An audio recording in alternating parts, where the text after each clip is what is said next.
आज आपके सामने हमारे पंजाब के प्रभारी देवेंद्र यादव जी, पंजाब के पीसीसी प्रेसिडेंट राजा वड़िंग जी, पंजाब के हमारे सीएलपी लीडर बाजवा साहब प्रताप सिंह जी और हमारे विशेष मेहमान तो अब नहीं रहे, अब तो हमारे साथ आ गए धर्मवीर गांधी जी, जिनके नाम में गांधी हो उनके विषय में उससे ज़्यादा कुछ बोलना मेरे लिए ठीक नहीं है। ये पूर्व सांसद हैं, आज कांग्रेस का दामन थाम रहे हैं। मैं आगे की कार्रवाई देवेंद्र यादव जी से आग्रह करूंगा कि इस विषय में अपने विचार भी रखें और आपको और भी बताएं कि कौन कौन शामिल हो रहे हैं।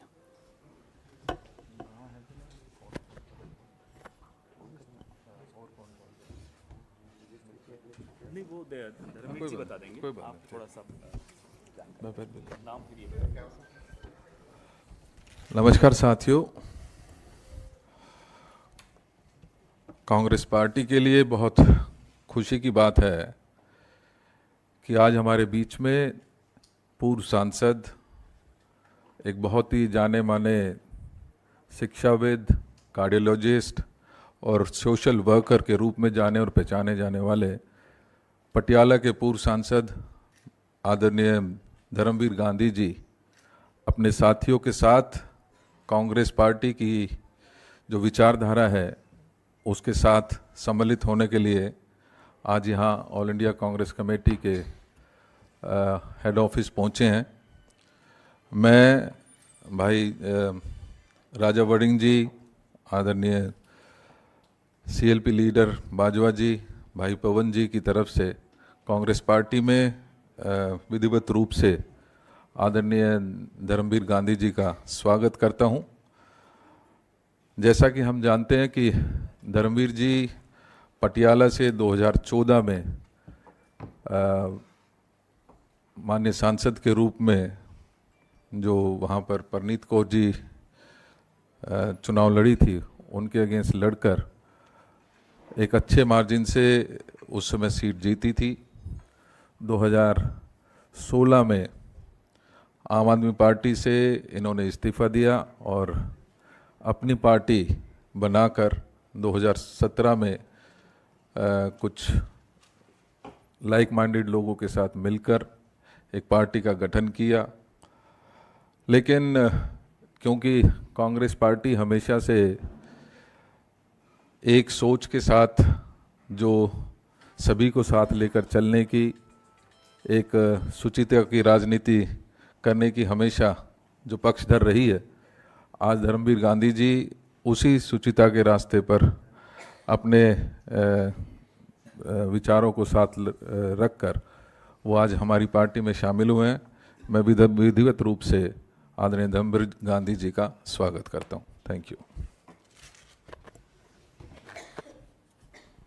मैं अब हमारे प्रदेश अध्यक्ष श्री राजा वड़िंग जी से आग्रह करूंगा कि वो भी आपको दो शब्द कहें।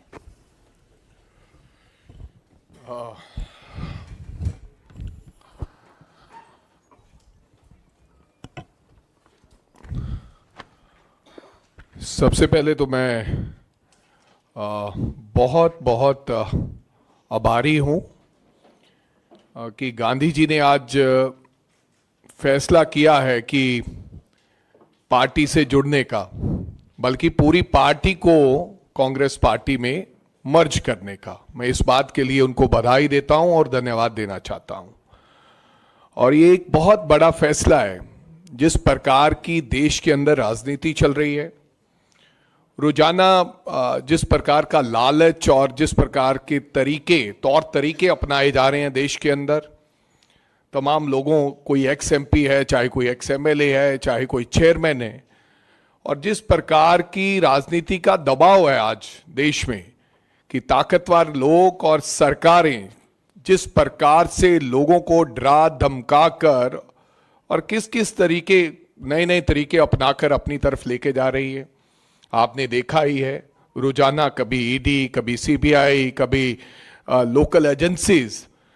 लेकिन उस दौर के अंदर, ठीक कहा पवन जी ने, जिनका नाम गांधी हो, मैं उनके बारे में ज्यादा कुछ नहीं कहना चाहता, उस दौर में किसी ऐसे व्यक्ति ने जो एक्स एमपी हैं और जो जिनका डॉक्टरी पेशा है, उन्होंने ये फैसला लिया है कि मैं कांग्रेस पार्टी का झंडा उठाकर लोगों के बीच कांग्रेस पार्टी का प्रचार करेंगे, तो मैं समझता हूं इससे खुशी की बात हमें हो नहीं सकती। मैं दिल की गहराइयों से पूरी प्रदेश कांग्रेस कमेटी की तरफ से मैं उनको बधाई देता हूं और धन्यवाद देना चाहता हूं।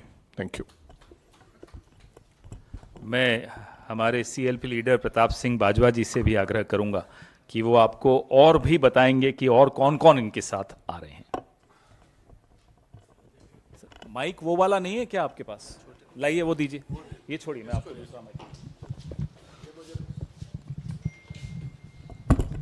बार बार माइकों को मत करवाया करो। बहुत ही सत्कारयोग खेड़ा जी, हमारे पार्टी के स्टेट इंचार्ज देवेंद्र यादव जी, प्रदेश कांग्रेस प्रधान छोटे भाई राजा वड़िंग जी, विशेष तौर पर इधर जैसे पुरानी एक बात कही जाती है कि आप घर आए हमारे खुदा की रहमत, कभी हम आपको कभी घर को देखते हैं। सो गांधी साहब का आना बहुत बड़ा वेलकम है। और सबसे बड़ी बात है कि पंजाब में ही नहीं, सारे हिंदुस्तान में बहुत सारी ऐसी फोर्सेस जो कांग्रेस से दूर हो चुकी थी, कॉन्स्टिट्यूशन बचाने के लिए, डेमोक्रेसी को बचाने के लिए इकट्ठी हो रही। गांधी जी का आना बहुत शुभ संकेत है हमारी जमात के लिए और सारे देश की डेमोक्रेटिक फोर्सेस के लिए। इधर अकेले गांधी साहब ही नहीं, इनके साथ मेरे छोटे भाई सर रिछपाल सिंह जौड़ा माजरा जी राइट पर बैठे हुए हैं। ये बहुत अहम किसान लीडर हैं पंजाब के। किसान मोर्चे में एक अहम भूमिका निभाई इन्होंने।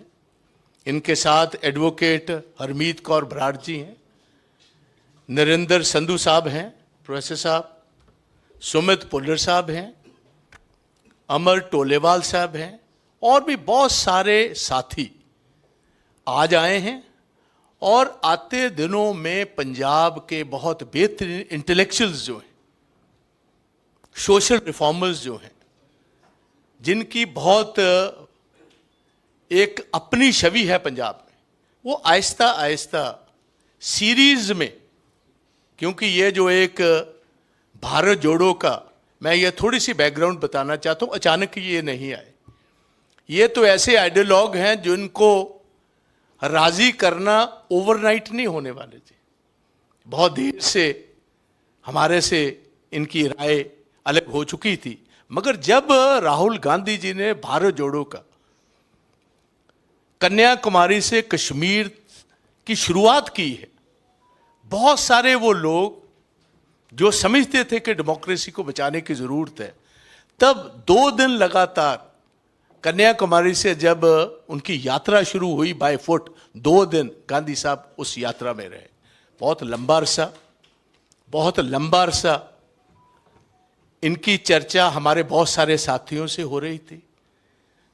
सारे पंजाब में ये बात थी कि अगर अच्छे लोग, सोसाइटी के पढ़े लिखे लोग, और ये पेशे से निरे डॉक्टर नहीं हैं, एक दफ़ा मैं इनके वहाँ खुद घर गया हूँ, 350 से 400 मरीज का इलाज फ्री, दवाइयाँ फ्री, हर चीज़ फ्री करने वाले ऐसे जो लोग हैं, जिनके मन में ये बात है कि ईमानदारी से इस देश को मजबूत रखना है, तो हमारे साथ आए, इनके साथी आए हैं। मैं इनको वेलकम करता हूँ। बहुत बड़ी ताकत हमारी सारी इस मूवमेंट को मिलेगी। कल भी आपने देखा जैसे सारा इंडिया ब्लॉक इकट्ठा हुआ है, तो इनके आने से एक बहुत बड़ी ताकत हमें मिल रही है। हम इनको वेलकम करते हैं। अब मैं ये माइक आप खैर साहब, गांधी साहब स्पीक, तो पहले हम गांधी साहब का थैंक यू फॉर्मली वेलकम करेंगे और बाकी जो उनके साथ आ रहे हैं उनका।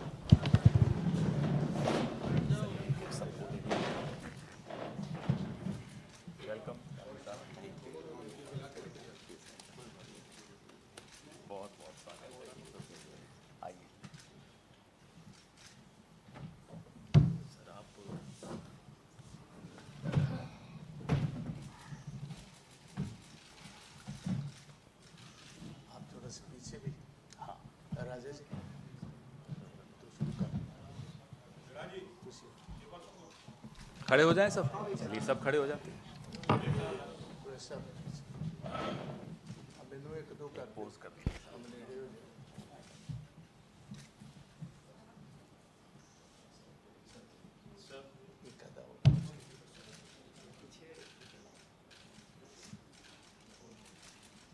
Thank you, thank you. अब हम बैठ जाएं। ठीक है, ठीक है, ठीक है।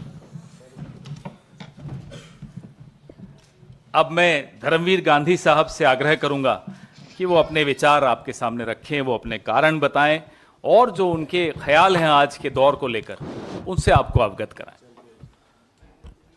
पत्रकार साथियों और मंच पे विराजमान हमारे बहुत ही माननीय पवन खेड़ा जी, पंजाब स्टेट कांग्रेस के प्रधान राजा वड़िंग जी और पंजाब सीएलपी के लीडर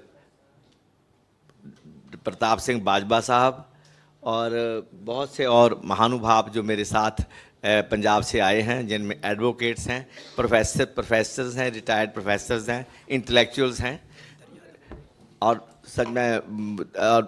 मैं सबसे पहले बाजवा साहब और पंजाब के प्रभारी श्री देवेंद्र यादव जी, उन सब का धन्यवाद करता हूं कि उन्होंने आज हमें इस परिसर में आकर एक महान पार्टी को, एक ऐसी पार्टी जिसने देश के स्वतंत्रता संग्राम में बहुत भारी योगदान दिया और बाद में नए भारत के निर्माण में पंडित नेहरू जी की जो एक वैज्ञानिक विचारधारा थी, साइंटिफिक टेम्पर था, जो उन्होंने जो हर क्षेत्र में जो हिंदुस्तान को अपने पांव पे खड़ा किया, डेमोक्रेटिक इंस्टीट्यूशंस को बनाया, उनको मजबूत किया, आर्थिक प्रगति की और देश में एक नई ऊर्जा आज़ादी के बाद पैदा की।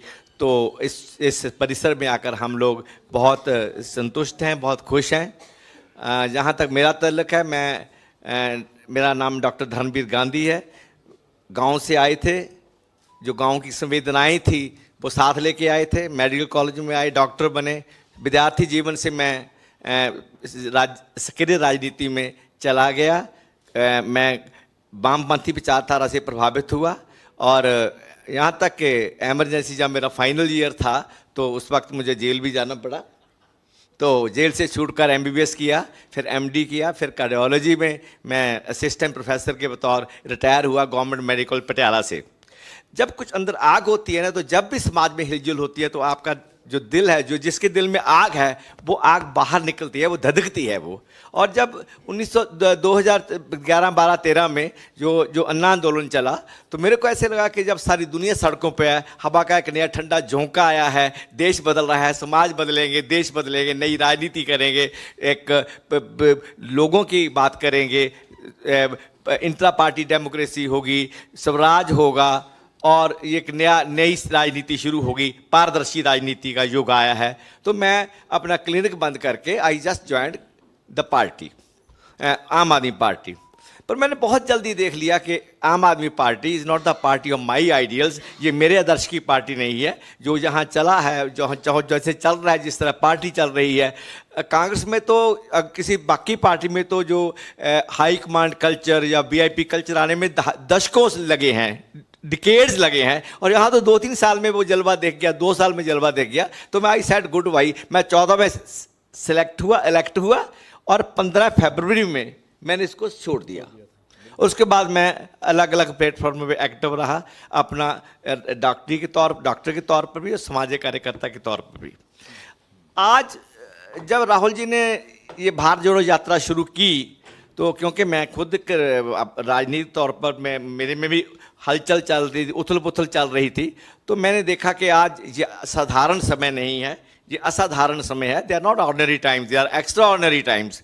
और इस समय जिस आदमी के दिल में जमहूरियत धधकती है, सेकुलरिज्म है, संविधान के प्रति आदर है, जो इंडियन कॉन्स्टिट्यूशन की इथोस हैं, उसके लिए उसके मन में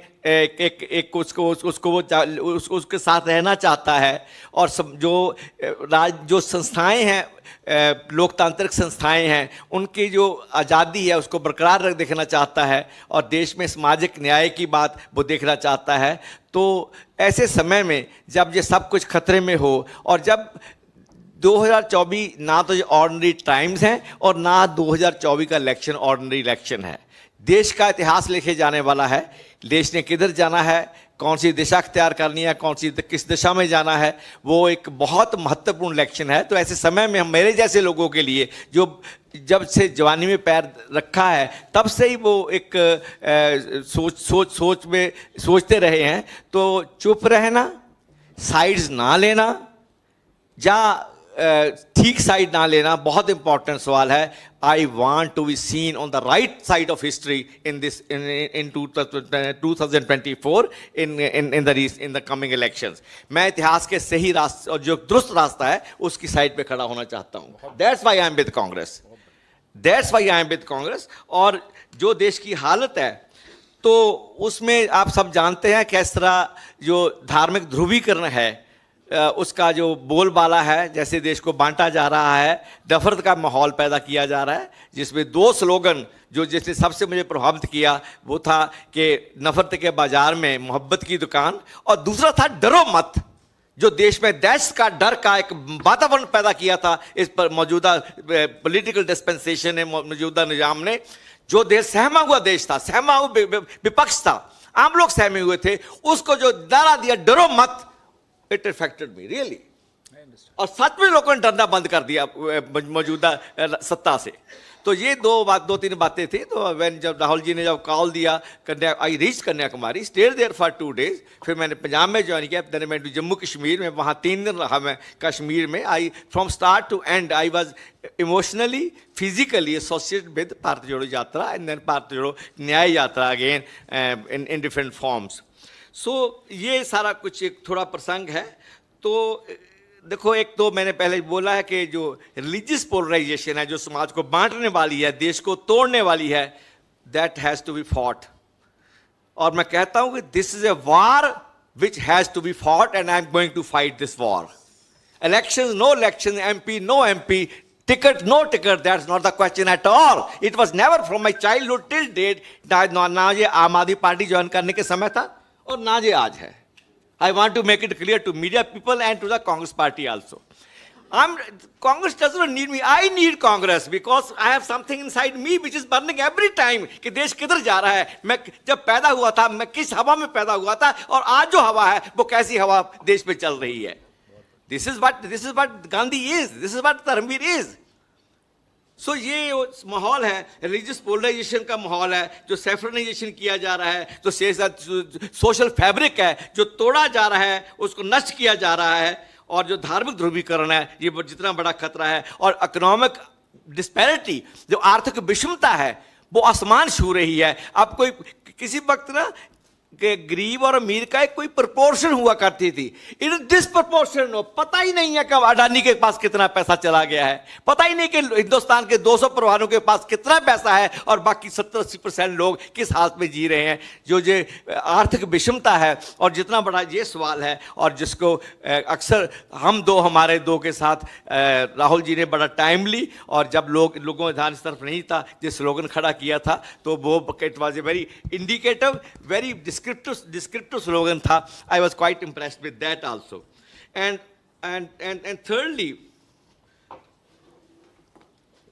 complete sell out of the national assets, जो लोगों की संपदा है, जिसमें मेरे बाप का हिस्सा है रेलवे में, मेरे पिताजी टीचर थे, हमारा हिस्सा है, मेरा हिस्सा है देश की संपदा में। उस संपदा को जिस तरह करोड़ों के भाव बेचा जा रहा है कॉर्पोरेट सेक्टर को, that is totally unacceptable, not only for me and for every that person who has stake in this country, जिनका स्टेक है इस देश में, इस देश के भविष्य में, इस देश के सियासी आबोहवा में भी, और दूसरी तरह भी। तो और ये पॉलिटिकल जो सेल आउट है, और वो एक मेरे लिए बड़ा मुद्दा है। और राजनीतिक तानाशाही, जो एक तानाशाही की जो देश में पैदा कर दिया है, जिसको राहुल जी ने डरो मत से उसको चैलेंज किया है, उसको डायरेक्शन दिया है, और जो देश का जो नैरेटिव है, पॉलिटिकल नैरेटिव है भारत जोड़ो यात्रा के दौरान जो बदला है, और भारत जोड़ो न्याय यात्रा से उसको और एक पहले वो एक नैरेटिव बना, फिर उसको उसकी इकोनॉमिक जो एजेंडा है, जो इंसाफ की बात आई उसमें, तो ये सभी दोनों मिलकर भारत जोड़ो यात्रा पार्ट 1 एंड पार्ट 2 दोनों का एक ऐतिहासिक एक योगदान है देश के जो आज की मौजूदा हालत है उसके बदलने में। और इंडिया अलायंस को जो आवाज़ मिली है, जो आवाज़ दी गई है, और जो साहस किया है विपक्ष ने, अलग अलग विपक्ष ने अनेकों बातों के बावजूद, उसमें बहुत बड़ा योगदान जो राहुल गांधी जी ने खड़े होकर चट्टान की तरह खड़े होकर जो मुकाबला किया है, जो पॉलिटिकल जो मौजूदा सत्ता थी, उसका बहुत बड़ा योगदान है। तो मैं उससे भी प्रभावित रहा। तो अगेन मैं एक बात कहना चाहता हूं कि these are not ordinary times and 24 is not the ordinary election, and we will, ये जंग है जो हम लड़ेंगे और हर हालत में लड़ेंगे, पूरे जोर से लड़ेंगे। और उसके बाद जो अंत में जो मैं आपसे कहना चाहता हूं कि जो संस्थाएं हैं जिनके ऊपर जो आधार है हमारी डेमोक्रेसी का, चाहे वो ईडी हो, चाहे वो सीबीआई हो, चाहे वो कैग हो, चाहे वो जुडिशरी हो, चाहे वो मीडिया हो, जिस तरह उनका हनन हुआ है, उनकी जो प्रभुसत्ता है उस पर हमला हुआ है, उनको पॉकेट ऑर्गेनाइजेशन बना के जो भारतीय जनता पार्टी चल रही है, this is not again acceptable in any democracy, not at all.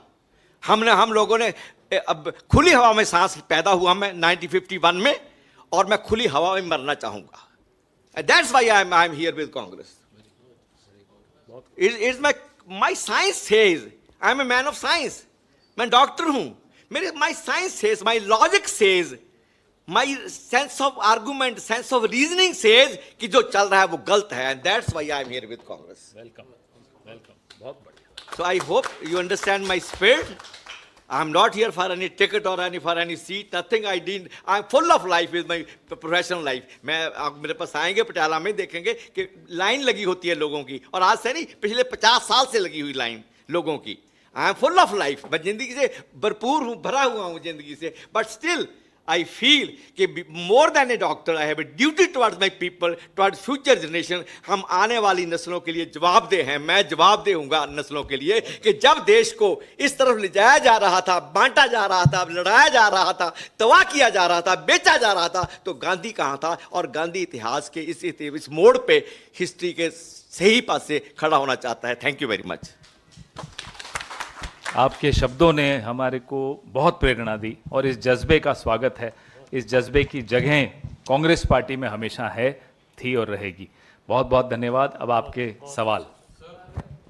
बहुत अच्छे आपने बहुत जल्दी आम आदमी पार्टी की विचारधारा को देखा, समझा, और आपका मोह भंग हो गया। Yes sir. आप तो डॉक्टर भी हैं, शिक्षाविद भी हैं। हाँ जी। आपसे इतनी बड़ी भूल कैसे हो गई पहचानने में? और अगर आपने अपने आप को करेक्ट कर लिया है कांग्रेस में आके, हाँ जी। तो पंजाब के जीते हारे सभी लोगों को कांग्रेस ज्वाइन करने की अपील करेंगे आप? देखो, मैं तो कहूँगा जो भी राइट्स थिंकिंग पर्सन है, जिसके दिल में डेमोक्रेसी है, सेकुलरिज्म है, प्लूरलिज्म है, जो संविधान है, जो सोशल जस्टिस है, सबको कांग्रेस ज्वाइन करनी चाहिए। Because this is the only party which along with the regional party with all their limitations has the potential to out this government, to defeat this government. मैं तो कहूँगा सबसे नंबर 1। नंबर 2, मैं कैसे मार कैसे खा गया? कल मैंने मार नहीं खाई, इतने घाट लोगों ने मार खाई, और देश में हजारों लाखों लोगों को लगा कि ये तो नई हवा का झोंका है, ठंडा झोंका आया है, और जो हम वेट कर रहे थे, इनकलाब आ गया कि नई राजनीति की शुरुआत होने वाली है, एक स्वच्छ राजनीति की, पारदर्शी राजनीति की, जवाबदेह राजनीति की। वो लोगों ने धोखा खाया, तो मैंने भी खाया। पर मैंने वो सबसे पहले पंजाब में मैंने करेक्ट किया। मैं फरवरी 2 जो पहली एनसी की मीटिंग, यहाँ प्रशांत जी और जोगिंदर जी को इन्होंने बड़ा ही मतलब उनको जलील करके बाहर निकाला। मेरे को कुछ नहीं बोला था। आई वॉज CLP, मैं कांग्रेस का लीडर था, मैं आम आदमी पार्टी का लोकसभा में कांग्रेस मैं I was leader of the party इन लोकसभा। मेरे से अरविंद जी कोई लड़ाई नहीं हुई। आई एम नथिंग टू से on personal ground with him. But जिस तरह उसने जलील किया और परेशान और आउस्टर किया, तो जो इंट्रा पार्टी डेमोक्रेसी का जिसकी मेरे मन में बड़ी था कि यहाँ बात सुनी जाएगी, बात कही जाएगी, हम लोग मिलकर नया हिंदुस्तान बनाएंगे, वो सपना टूट गया। And I said good by in February 2015। 14 में चुन के आया मैं मई 14 में, 15 फरवरी में निकल गया। बाकी लोगों को निकाला गया है पंजाब में। डॉक्टर साहब हेलो। हाँ जी, हाँ जी, हेलो। ਹਰਿੰਦਰ ਸਿੰਘ ਖਾਲਸਾ ਤੁਸੀਂ ਪਹਿਲੇ ਉਹ ਲੀਡਰ ਸੀ ਜਿਨ੍ਹਾਂ ਨੇ ਇਹ ਕਿਹਾ ਸੀ ਕਿ ਭਗਵੰਤ ਮਾਨ ਸ਼ਰਾਬ ਪੀ ਕੇ ਆਉਂਦੇ ਨੇ ਜਾਂ ਮੁਸ਼ਕ ਆਉਂਦੀ ਹੈ। These are small। ਮੇਰਾ ਸਵਾਲ ਪੂਰਾ ਹੋ ਰਿਹਾ। जितना बड़ा कंटेक्स्ट नहीं, मैं नहीं बताया, जितना बड़ा कंटेक्स्ट आज दी ज्वाइनिंग दा भगवंत मान दी शराब captain the RUSA, there is no place for them। ना ना ना ना ना सर, गांधी जी। नहीं मैं it liquidates the importance of my joining party। भगवंत मान दी शराब दा मेरे वास्ते कोई प्लेस नहीं, इट्स पर्सनल इशू है। गांधी जी। कैप्टन की रूसा पर्सनल इशू है, नॉट फॉर मी। ਪੰਜਾਬ 'ਚ ਬਦਲਾਅ ਹੋਇਆ ਡਾਕਟਰ ਸਾਹਿਬ, ਸਵਾਲ ਮੇਰਾ ਇਹ ਸੀ। नहीं, नो बदलाव एट ऑल, नो बदलाव। गांधी जी, आपने कहा कि मैंने कांग्रेस पार्टी को ज्वाइन किया खुली हवा में सांस लेने के लिए। हाँ जी। नहीं लगता है कि आप चुनाव के वक्त में खुली हवा में सांस लेने के लिए कांग्रेस का दामन थामा? Not at all, not at all. It is open to you. They may not. I not bother at all because this is not an age to do active parliamentary politics. Yeah, electoral politics. I'm 74. I have diabetes. I have coronary artery disease. मेरे stent डला हुआ है. एक आंख की मेरी रोशनी नहीं है. I am blind by one eye for the last 15 years, and I have diabetes. I am hypertensive with coronary artery disease. Moreover, I am full of life. I don't want life in Congress. I am in Congress for some different reasons, for historical reasons. Doctor साहब, अरे हो गया। एक doctor साहब, आपने कहा है कि आपके कांग्रेस में आने का टिकट या लोकसभा चुनाव से लेना देना नहीं है, certainly not. लेकिन अगर आप जैसे शख्स को अब जब कांग्रेस लेकर आई है, आपको अगर कांग्रेस लोक पटियाला से लड़ने की जिम्मेदारी देना चाहती है, तो क्या आप इसके लिए तैयार हैं? देखिए, अगर कांग्रेस समझती है कि मेरे को महारानी परनीत कौर जो कैप्टन साहब के वाइफ हैं और जिनसे पहले मेरा मुकाबला हुआ था कि I am the right kind of person to contest her and defeat her, not because she is maharani and I have done it already, because she is in BJP, she is with the politics which is anti people, anti country, anti democracy, anti which I don't like. I will defeat her not as Maharani Parni, defeat her as a BJP candidate. आप That's तैयार all. हैं, लड़ाई के लिए आप तैयार हैं? Yes, if I get a chance, in spite of my limitations, health limitations, family limitations, and age limitations, मैं कहता हूँ ये जंग है जो लड़ूंगा और लड़ी जाएगी। एक सवाल और आपकी परमिशन से, आपने कहा कि आप इतिहास में सही जगह पे खड़े होना चाहते हैं। Very right. तो जो आपकी पुरानी पार्टी थी आम आदमी पार्टी और उसके नेता अरविंद केजरीवाल, Yes. वो इतिहास में आज कहां खड़े हैं आपके मुताबिक? क्योंकि दिल्ली में उस पार्टी से आपकी पार्टी का गठबंधन है और पंजाब में आप लोग आमने सामने लड़ रहे हैं। आज अरविंद केजरीवाल जुडिशियल कस्टडी यानी जेल में चले गए हैं, लेकिन अभी भी वो मुख्यमंत्री की कुर्सी पर बने हुए हैं। क्या आपको लगता है कि उन्हें मुख्यमंत्री की कुर्सी से इस्तीफा देना चाहिए? देखो, आम आदमी पार्टी और केजरीवाल की इंटेंशन पे इंडिया अलायंस में आने के उनके मकसद, उनकी जो आइडिया है, उस पे अनेकों आशंकाएं होने के बावजूद हिस्ट्री में ऐसे मुकाम आते हैं जहां आपको बड़ी बड़ी बातें छोड़नी पड़ती है, भूलनी पड़ती हैं, पीछे ढकेलनी पड़ती है। समय आने पर वो सब कुछ देखा जाएगा। मेरा सवाल आपसे है, पंजाब की सियासत से और खास तौर पर हाँ जी। अगर हम देखें तो पटियाला की सियासत में बहुत कुछ हुआ। यस, परनीत कौर जी ने मन की बात सुनी और वो बीजेपी में चली गई, आपने दिल की बात सुनी, आप कांग्रेस में आ गए। राइट अब सर। जब नवा पंजाब आपके साथ है, तो इस इलेक्शन में नवा पंजाब कैसे बनाएंगे? क्या तैयारी देखो, वो कैसे? वन टाइम बड़ी साहब से हाँ जी, क्या बोला है? नवा पंजाब आपके साथ है? What do you mean by नवा पंजाब? ये नवा पंजाब इनकी पार्टी बनाई थी। अच्छा, you are talking about the party. देखो, बात ये है, मैंने पहले भी कहा है कि इस दौर में आपके सामने है गांधी साहब, उन्होंने अपनी भावनाएं ये भी कहा कि मैं जरूरी नहीं है कि यहाँ चुनाव लड़ने के लिए आया हूँ। कोई व्यक्ति इस जमाने में और ज्वाइनिंग करने के समय, आज आपने देखा होगा कि रात को कुछ लोग ज्वाइनिंग करते हैं और सुबह बीजेपी की टिकट ले लेते हैं, और जिस प्रकार से उनको लाया जाता है वो भी आप जानते हैं। और जिन भावनाओं के साथ गांधी जी ने कहा है, मेरे को लगता है कि हमें ऐसे लोगों की जरूरत थी, ऐसे नए पंजाब की और ऐसे मेरे को गांधी साहब से हम लोग पंजाब, मैं नहीं हूं, बहुत सारे ऐसे लोग हैं जो प्रेरित थे, क्योंकि उनका व्यक्तिगत जो काम करने का तरीका, लोगों से आने जाने का तरीका, जिस तरीके से वो सोशल वर्क करते हैं और ना कुछ चाहते हुए, that's a very I think अच्छी बात। और मेरे को लगता है कि इनके आने से पार्टी में बहुत और मजबूती आएगी, लोग ये समझेंगे। क्योंकि पता क्या है, आज जो ज्वाइन करके चले गए बहुत ट्रोल कर रहे हैं। कुछ तो ऐसे थे जो आम आदमी पार्टी में चले गए 6 महीने पहले, उन्होंने आम आदमी पार्टी ने टिकट देके एमपी बना दिया, फिर बीजेपी ने अभी टिकट दे दिया, वो 6 महीने बाद बीजेपी में आ गए। आज पंजाब के अंदर लोग अच्छे लोगों को ढूंढ रहे हैं। लोगों का ये मानना है कि ये बहुत जो गंदी राजनीति हो गई है, जिस प्रकार से बीजेपी और ये लोग कर रहे हैं कि इधर आए 3-3 बार पार्टियां लोग बदल गए, लेकिन लोग ऐसे चेहरे चाहते हैं। लोग गांधी साहब जैसे लोगों को पसंद करते हैं। और बहुत अच्छी बात उन्होंने कही कि I am not here for the ticket, मैं सेवा करने के लिए आया हूं, मैं भावना से आया हूं, डरो मत का नारा सुन के आया हूं, मोहब्बत की वो नफरत की दुकान में मोहब्बत की दुकान खोलने का नारा के वो आया हूं। So thank you. Pawan sir, सवाल मेरा आपसे है। लगातार इलेक्टोरल बॉन्ड को लेकर आप लोग बोलते आए हैं कि इलेक्टोरल बॉन्ड जो है वो बीजेपी की लाई हुई एक स्कीम है। तमिलनाडु के एक चैनल में प्रधानमंत्री ने इंटरव्यू दिया, उन्होंने उसमें कहा कि इलेक्टोरल बॉन्ड के जरिए ही ये चल पाया है पता कि इनकम ऑफ सोर्स यानी कि किसको कितना पैसा मिल रहा है और कहाँ कहाँ पैसा जा रहा है। और उन्होंने इस बात का भी जिक्र किया कि जो लोग इलेक्टोरल बॉन्ड पे सवाल खड़े कर रहे हैं, आने वाले दिनों में उनको पछताना पड़ेगा। आज बोल रहे हैं, अदालत में इनके अधिकारी खड़े होकर कितनी कोशिश की कि ये सूचना बाहर नहीं आए। अगर इतना ही पारदर्शिता के हिमायती हैं, इतनी बड़ी वकालत कर रहे हैं आज पारदर्शिता की, तो क्यों सुप्रीम कोर्ट की वजह से इसको बाहर आना पड़ा? खुद ही बाहर कर देते। इलेक्टोरल बॉन्ड्स गैर पारदर्शी हों, यह किसने निर्णय लिया था? इन्हीं की सरकार ने लिया था। अब जब पोल खुल रही है, शेल कंपनीज की पोल खुल रही है, किस कंपनी के यहां ईडी भेजी और फिर हफ्ता वसूली की, यह लिस्ट सामने आ रही है। अब चले हैं सफाइयां देने। प्रधानमंत्री की किसी भी बात पर अब देश का एक भी बच्चा भी अब यकीन नहीं करता। यह अफसोस की बात है, उन्हें खुद इस बात पे अफसोस होना चाहिए कि 10 साल में उन्होंने अपनी छवि के साथ क्या कर दिया कि आज देश का बच्चा बच्चा बोलता है कि प्रधानमंत्री जो बोल रहे हैं वो झूठ है। इससे क्लियर कट ये दिख रहा है कि इस पे कोई ना कोई गंभीर धारा का केस बनता है। तो कोई केस क्यों नहीं पार्टी कर रही है, या सुप्रीम कोर्ट का आप लोग सजेस्ट क्यों नहीं कर रहे हैं? आपको पता चलेगा कि पार्टी क्या क्या कर रही है। वक्त आने दीजिए। There is a right time for everything, wait for the right time.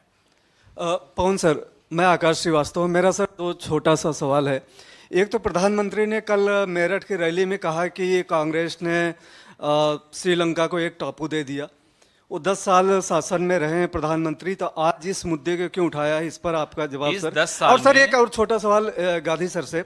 Gandhi sir, आज जब आप कांग्रेस ज्वाइन कर रहे थे तो आपके दिमाग में ईडी, सीबीआई और इनकम टैक्स का ध्यान नहीं आया? नहीं आया, आएगा भी तो इट डजंट मैटर।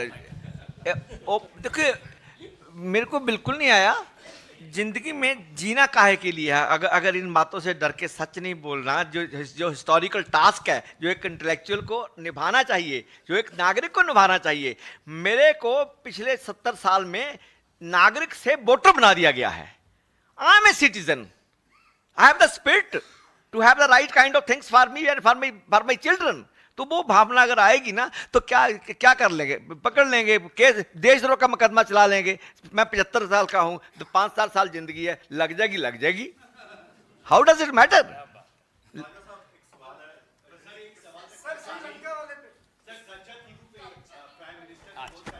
प्रधानमंत्री होमवर्क करके आते नहीं है। इन्हीं की सरकार में 2015 में इसी मुद्दे पर एक आरटीआई हुई। वो आरटीआई में अभी आपको सर्कुलेट कर देता हूं।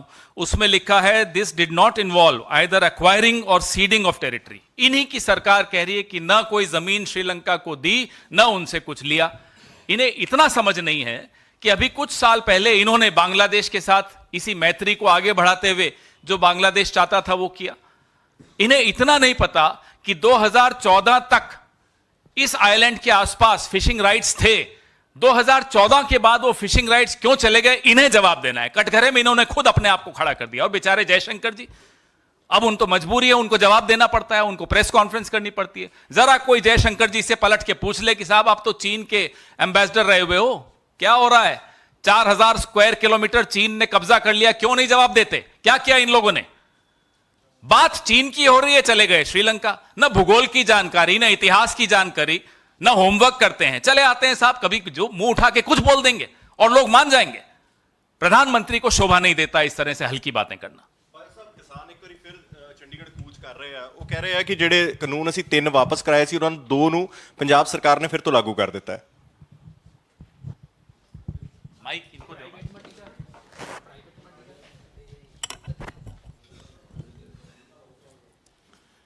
देखो ਤੁਹਾਨੂੰ पता है पंजाबी की हिंदी? अच्छा चलो, दिल्ली में सबको पंजाबी आती है, आप बोलो। अच्छा चलो, गल इस तरह मेरी चंगी तरह सुनो। पहले दिन तो ही इंडियन नेशनल कांग्रेस हिंदुस्तान की किसानी ना खड़ी। कोई कम जेड़ा मोदी साहब ने नजायज़ किया ते भगवंत मान ਉਹਦੇ ਤੇ ਮੋਹਰ ਲਾ ਰਿਹਾ, ਅਸੀਂ ਉਹਨਾਂ ਨੂੰ ਇਸੇ ਗੱਲ ਕਾਰਨ ਹੀ ਤੇ ਅਸੀਂ ਇਹ ਗੱਲ ਕਹੀ ਹੈ ਕਿ we will have nothing to do with the AAP in Punjab. That's primarily that reason. ਤੇ ਇਸੇ ਗੱਲ ਕਾਰਨ ਹੀ ਅਸੀਂ ਜੋ ਇਹ ਕਰਨਗੇ ਅਸੀਂ ਉਹਦੀ ਵਿਰੋਧਤਾ ਕਰਨੇ, ਕਿਉਂਕਿ ਸਾਡਾ ਇਹ ਮੰਨਣਾ ਹੈ ਕਿ ਕਿਤੇ ਨਾ ਕਿਤੇ ਇਹ ਜਿਹੜਾ ਚੀਫ ਮਿਨਿਸਟਰ ਪੰਜਾਬ ਦਾ, ਇਹਦਾ ਇਨਡਾਇਰੈਕਟ ਤਲਕ ਦਿੱਲੀ ਦੀ ਸਰਕਾਰ ਨਾਲ। ਇਹਨੂੰ ਥੋੜਾ ਜਿਹਾ ਘਰ ਜਾ ਕੇ ਵਿਚਾਰੋਗੇ, ਤੁਹਾਨੂੰ ਚੰਗੀ ਤਰ੍ਹਾਂ ਗੱਲ ਸਮਝ ਆ ਜਾਏਗੀ ਜਿਹੜੀ ਮੈਂ ਗੱਲ ਕਹਿ ਰਿਹਾ। ਮਿਹਰਬਾਨੀ।